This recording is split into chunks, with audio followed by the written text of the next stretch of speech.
You know that feeling, right? You're having a rough day, just feeling down, and all of a sudden your dog comes over and rests their head on your lap. It's like they just know. Well, it turns out they probably do.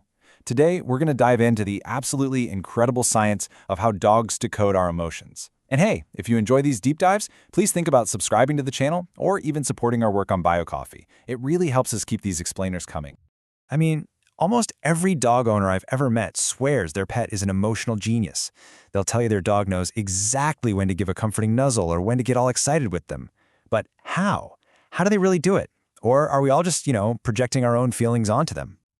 Well, here's the cool part. Science is now telling us, nope, it is not in your head. And it's definitely not magic. The real secret to this incredible bond is something way more powerful. It's their nose.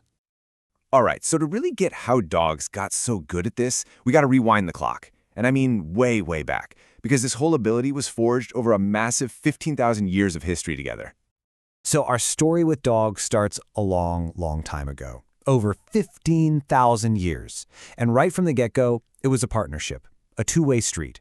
We gave them food and a safe place to sleep, and in return, they gave us protection and, of course, companionship.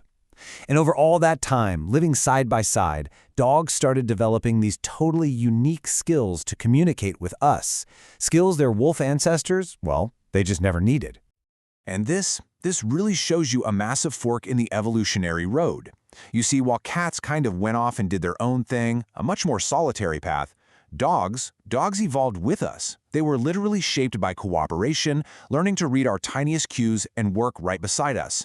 And that created this incredibly deep, interdependent bond you just don't see anywhere else. And get this, the bond is so deep it's literally written into our biology. When you and your dog just look into each other's eyes, both of your brains get a big hit of oxytocin. You've probably heard of it. It's the love hormone. And what's wild is that this is the exact same chemical reaction, the same feedback loop that bonds a mother and her brand new baby. I mean, talk about a powerful connection.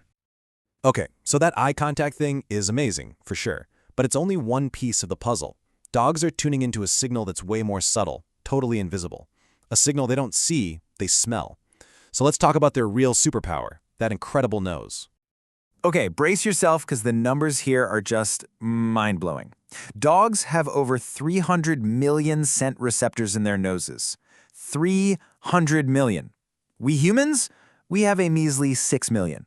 This isn't like being a little better at smelling. This makes their sense of smell anywhere from 10,000 to 100,000 times better than ours. Their nose is even built differently. When they breathe in, the air splits. Some goes for breathing, and the rest goes to a dedicated smelling part of their nose. It's a high-tech piece of equipment. So to try and wrap our heads around that, scientists came up with this amazing analogy. They said it's like being able to detect the scent of one single rotten apple in a pile of 2 million barrels of good ones. Just try to imagine that. It's a level of sensitivity that's almost beyond our comprehension. And here's another stunner. A full 1/3 of a dog's brain is devoted just to interpreting all that scent information. Think about it. For a dog, the world is a landscape of smells first and sights and sounds second. Okay, so we've established they have this nose superpower. But the big question remains, can they actually smell an emotion, like stress? Well, a team of researchers at Queen's University Belfast decided to put it to the test.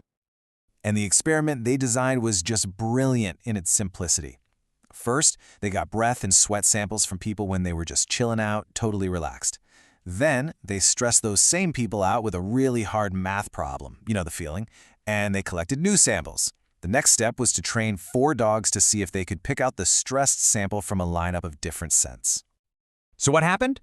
The results were, well, they were astonishing. The dogs picked the correct stress sample with 94% accuracy. 94%! This wasn't a fluke, and they weren't just guessing. They were clearly and consistently smelling something different. And this is the big takeaway right here. It proves, scientifically, that yes, your dog can smell when you're stressed out. And we're not talking about them reading your body language or hearing it in your voice. This is purely about the unique chemical scent our bodies produce under stress. They can smell it. Okay, so they can detect the smell. That's huge. But here's the next level question. Does that smell just act like a piece of information like, oh, my human is stressed, or does it actually change how the dog itself feels? Another amazing study, this one from the University of Bristol, decided to dig into that very question. So, to figure out if a dog is feeling optimistic or pessimistic, scientists use this really clever setup. They train dogs that a food bowl in one spot, let's say on the left, always has a tasty treat, but a bowl on the right is always empty. Pretty quickly, the dogs learn to run to the good spot and, ignore the bad one. But here's where it gets interesting. The real test is when they place a new bowl right in the middle, in an ambiguous spot. Now the dog has to make a choice. Do they run towards it, feeling optimistic that it might have a treat, or are they more hesitant, feeling pessimistic that it's probably empty? And this is the key. Would smelling human stress change that decision? And the results were crystal clear. When the dogs smelled the scent from a stressed person, they became way more pessimistic.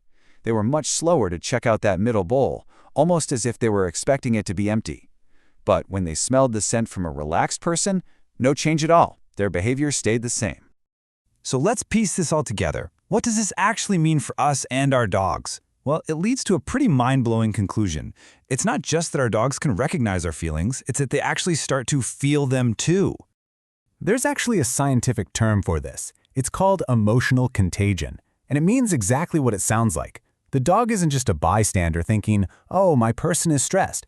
They are subconsciously absorbing that emotion.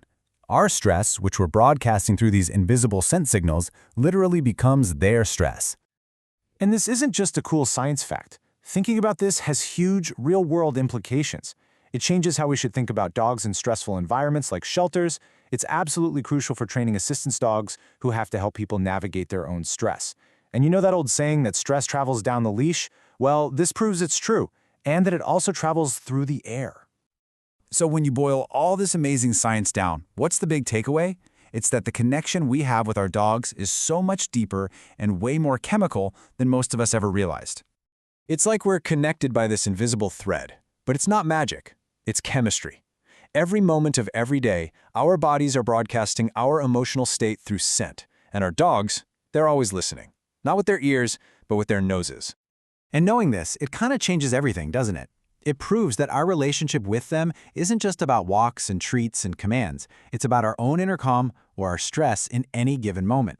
So the next time your dog seems to know exactly how you're feeling, just remember, they're not a mind reader. They're a chemistry reader. And honestly, that might be even more amazing.